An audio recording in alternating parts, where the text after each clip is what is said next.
Well, here we go. It's been a long time and I don't know where to start. Lots of things have happened, lots of things have not happened. I've been on holiday and then I came back. When I went on holiday again, I lost complete motivation. I tried different tablets settled not well with me. Now I'm not on tablets. Lots of things have gone wrong and right all at the same time. But where do we kind of start on this? We don't start anywhere. That's the problem. It's all a big mess. But it's been too long. So I'm kind of... I thought I wanted to do a holiday special. Because I kind of needed to do a holiday special. Because everyone had a holiday special. There was always holiday specials of TV programmes. They're normally Christmas specials, though, aren't they, rather than summer holiday specials. But children's programmes had summer specials. And then there was always like the Beano or the Dandy or other comics of other types. They all had annuals, didn't they, that came out in the summer, as well as Christmas. So you'd always have a summer annual and the winter annual. So I thought I'd do a summer special, but obviously now it's not summer, it's gone past summer, we're done with summer holidays. And we're now in whatever it is. And I've run out of time in evenings, so I don't get a chance to do some evenings. I just get a chance to... Well, I don't get a chance, and that's the problem. So I thought I would start doing them at lunch and see how that went. So we've tried it on the school run. We've tried at lunchtime a few times. And we find that people wander up to my car every now and then, which is not ideal if you're having a rant about something completely bonkers. So with that in mind, I don't know. Oh yeah, with that in mind, we're going to try it again. I've parked somewhere completely different in the car park, so I'm on my own. This other thing is what have I done? I've done something. Spotify. Spotify now doesn't record, does it? So that's the thing. So I'm now trying recording apps. So it all might go wrong. And I was going to try and do a video one, but I still haven't got the hang of that yet. So I'm still looking at that. It's finding the energy to do these things. That's the problem. I'm just not motivated. Not motivated at all. So I'm hoping that this new book that I found... So we're going to move on to a new book. I went on holiday and I found the lost book section of the place we were staying, because that's kind of where you need to be, isn't it? In the lost book section. That's really difficult for me to say. Section. So I went to the lost book section and found a book. Now I have Googled this book and it is available on Amazon, and it's a massive series of them as well, which makes me really wonder what the fuck. Another way to describe it. So this is book 2 of the series, because I thought, why start with book 1 when you can start with book 2? Because that was all that was available. A Violent Man in a Violent Land. Oh yes, we are going Western. So yeah, I thought we'd try a Western today. This one's called... shall we just do titles? Because let's face it, I would have been done for copyright by now by all the other companies that I've took the piss out of their books. So maybe I've increased their sales. We don't know. There's only 8 people on average listen to our podcasts, so who cares? So this is Herney the Hunter 2, River of Blood, and I will, endeavour to not have a rant about this. This was published in 1976, so already we know the PC level on it is going to be wrong. Okay, so should we start at chapter 1? We have 10 minutes of book reading before I have to go. The bookboard made its journey back from the hillside cemetery slowly, as though the horses themselves were in mourning. Jedediah Hearn. Why difficult names? Why are they giving people difficult names? Jedediah, why? Why use Jed? Let's just call them Jed. But no, we want to use a full name of flicked reins, and for moments the animals increased their pace, before dropping back to their previous lethargy. Just lethargy. Again, you know this is going to be trouble for me. Hearn glanced out. There we go. Dropped his first name already by the next paragraph. Hearn glanced sideways at the figure of a young girl who sat silently beside him and wondered what she was thinking. What do girls think when they have just seen their own father buried? Well, now, this is a few questions you've got to ask yourself. Was that person dead when they were buried? Secondly, did that happen in the first book and we've missed this out? And we've just skipped a whole murdering thing. He clicked his tongue against the roof of his mouth and decided that he didn't know. Oh yeah, you can do that.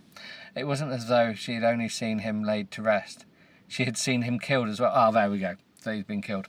Gunned down in a saloon by a half-crazed man who Hearn himself had shot down in turn. Oh, good. Lots of people being shot in this one. He wondered how much she had heard of a man's reason for taking her father's life, and how much she had understood. Again, he looked across at her.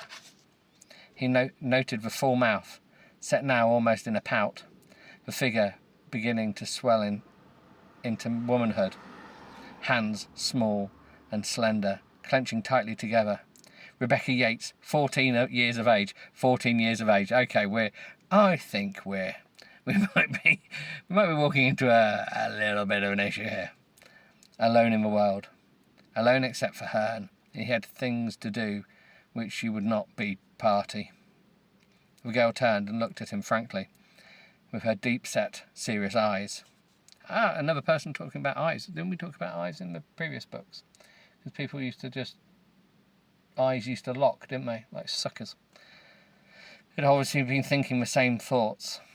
Jed, yep. Those awful things that man said about my pa, were they true?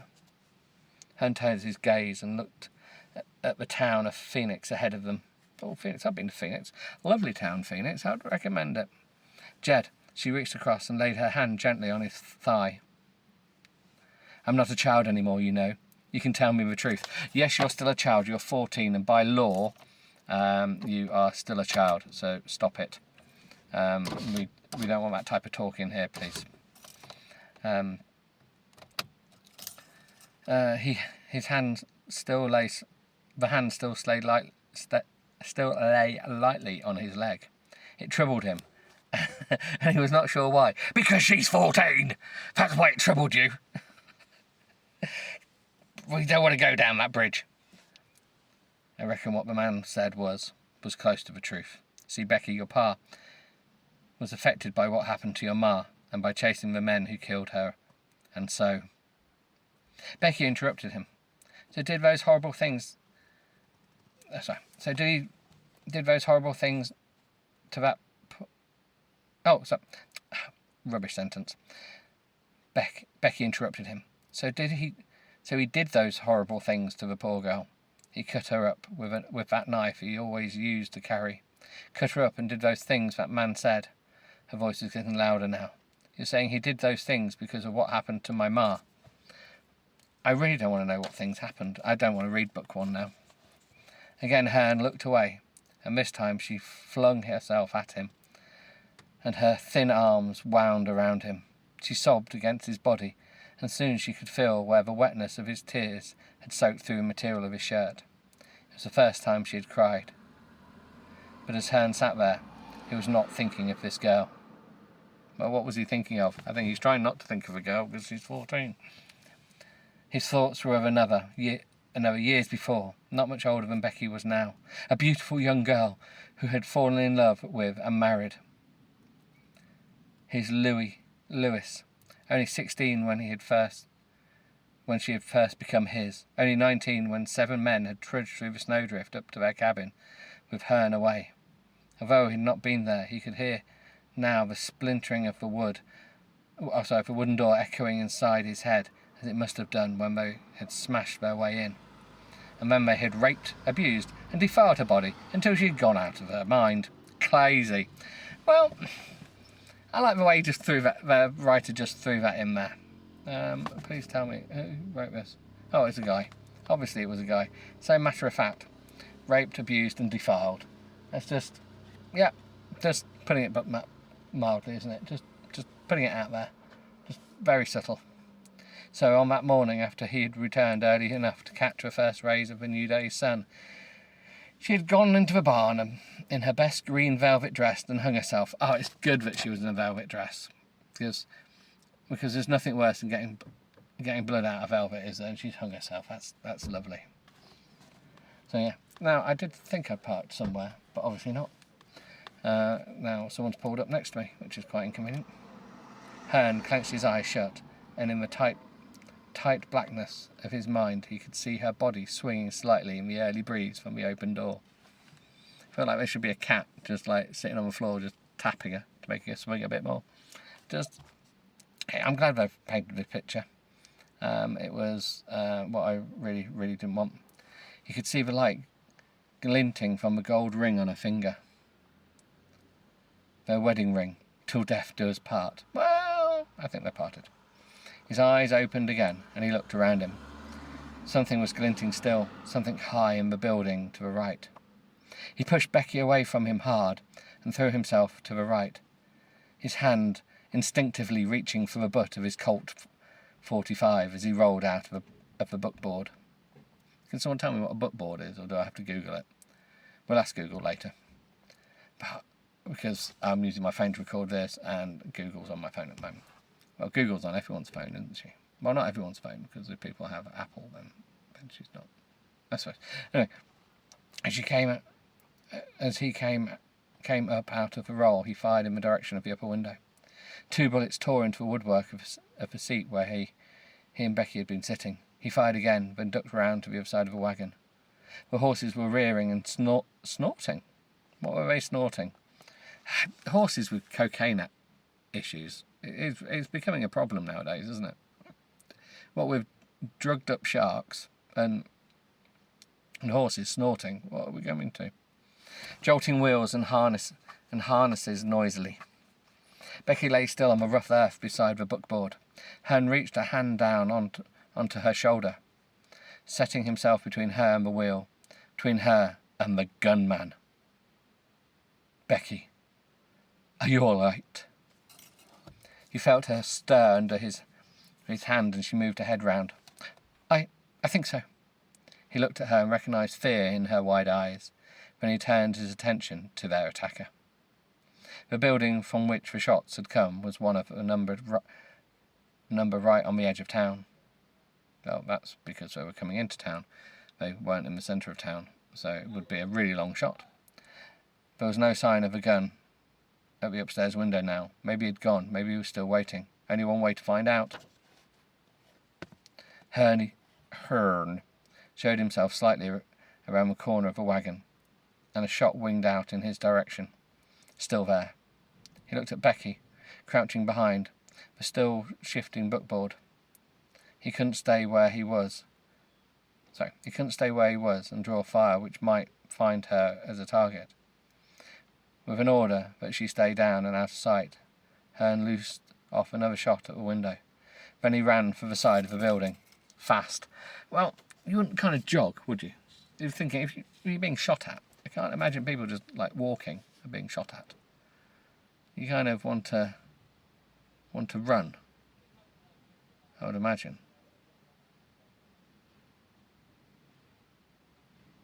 Yeah. I don't... When was the last time you kind of... unless you're crawling. It can be like yeah, anyway. Like army people do under meshing. Mesh, yes. He edged his way along the wooden planks to the rear and found the door he hoped would be there. Well, you would have thought there would be a door somewhere. The only question was, whoever was inside be expecting him to use it? Hearn stood alongside the door and kicked it open hard. 2 shots whistled out from the interior. Hearn jumped through the open doorway, saw bales of hay and a wooden stairway, dived behind one and fired at the other. Time to reload and think, who the hell was it anyway? It crossed his mind that it could be Coburn, the hired gun, sent after Becky's father and himself by Senator Nolan, whose son Joshua they had killed for leading the group of rapists and murderers against their unprotected wives. But no, Coburn wouldn't have missed. Who then? Well, that's nice, isn't it? They're just filling us in on the previous book by this storyline. I'm just thinking that why was there bales of hay inside a building? It's just confusing me. Oh, Han, you killed my brother Ed. You shot him down like a dog. He had his gun already out of his holster before I even drew. That's what I call better than even odds. Against a man who's no gunfighter, the man shouted.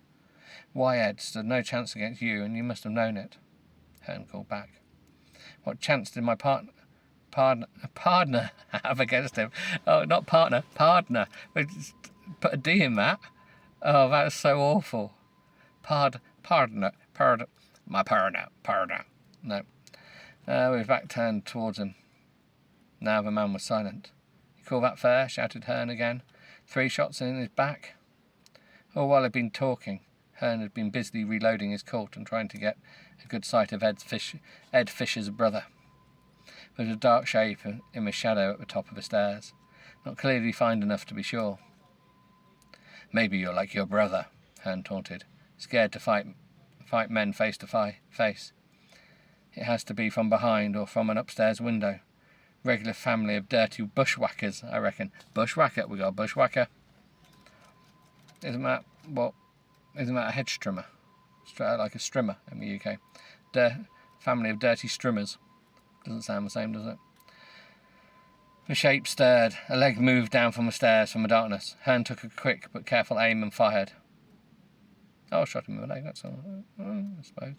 Almost at the same moment as the shot rang out, there was a cry of agony, followed by a sound of a man crashing down the stairs to the floor. Hearn could see him clearly now, lying at the foot of the stairs, clutching at his knee, trying vainly to stem the flow of blood that was already gushing its way down his leg and onto the straw-strewn floor. Nice. Oh, rude word. You rude word, the man shrieked. You lousy rude word. You smashed my leg. Well, he didn't smash his leg, he shot his leg. If he smashed it, that would be with a sledgehammer. Come on, book. People who write these things ought to get things right. Hearn stepped out from behind the bale, gun in hand. Fisher's own weapon had fallen a couple of feet away from him, but near enough for him to make a grab for it, if he still had the guts. Hearn wondered if he did. Another moment and he knew the answer. The man's fingers clutched desperately for his gun. He almost made it. Would have had it not been for the shell which passed through the back of the hand, tearing a hole big enough to slip a $1 piece into. Well, it's got a sting. Not many people... You don't really get that in modern movies, do you? You just get their heads blown off. Christ, the man swore and cursed, then swayed to his feet. Well, yeah, it's got a sting. He had guts, and could see that. More guts than his brother had had, and there was only one thing to do with a man who had guts like that. Hearn raised his Colt once more and aimed straight at the centre of Fisher's stomach, from what was now close range. As the man fell to the floor, his belly seemed to open out through his clothes, though through his already bloody fingers. But Hearn respected his last-minute bravery. The big Colt came up once more, and trigger was evenly squeezed. The bullet through the brain ended Fisher's agonies, and it rid Hearn of another potential enemy. He had enough of those already. He turned around, holstered the gun, and went to find Becky. She was sitting in the buckboard, the reins in her hand, the horse's back under control. Oh, as if nothing happened. When she saw Hearn come into sight, her eyes closed momentarily, then blinked with relief. What happened? She asked as she climbed up beside him. Who was it? The brother of a man who killed your father. She looked at him sharply. He wanted to kill you in return. Hearn nodded. And you killed him? Hearn nodded again. He's good like that. He's good at nodding. Did you have to?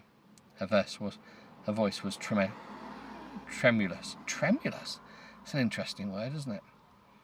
I wonder if they should have used that as a slogan for the movie Tremors. It's completely tremulous. This time he had turned to face her and smiled grimly. Nope, I guess I could have let him kill me, if not now, later. There was silence, and then she said, as though she had reached a sudden point of awareness, and that's how it always is. You have to kill to stop being killed. But the killing will bring another man after you, looking for revenge, and then you have to kill him. That's how it is, isn't it? Hearn stared deep into her wise brown eyes. That's how it is, he said. Well, there we go, and that's how we stop. Really? I'm not sure. What are we thinking about this book? Answers on a postcard to, actually, we don't really care, but we may as well think about it. Okay, right. Well, I'm going to go because it's my end of my lunch, and I've not eaten, so I will go and eat something, probably. I don't know what, but I'll find something, and I'll just chill out. Maybe I'll go and see what's in the vending machine. I'm really annoyed with our vending machine because it's £1.30 for a small size Twix and £1.40 for a large Twix. 10p more and you get twice the amount of Twix. Look, what is the logic behind all that? I have no idea. Anyway, right. Chock-a-bloke signing out. Have a nice day now.